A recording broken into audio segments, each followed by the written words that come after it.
بسم اللہ الرحمن الرحیم۔ صحیح بخاری کتاب ایمان کا بیان، باب اس بیان میں کہ دین آسان ہے۔ حدیث نمبر 39۔ قال النبی صلی اللہ علیہ وسلم ان الدین یسر ولن یشاد الدین احد الا غلبہ فسددوا وقاربوا وابشروا واستعینوا بالغدوة والروحة وشیء من الدلجہ۔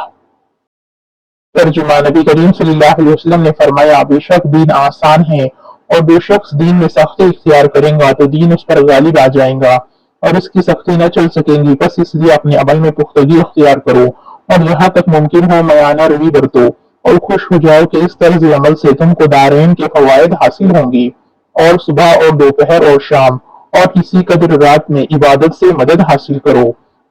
نماز 5 وقتہ بھی مراد ہو سکتی ہے کہ پابندی سے ادا کرو۔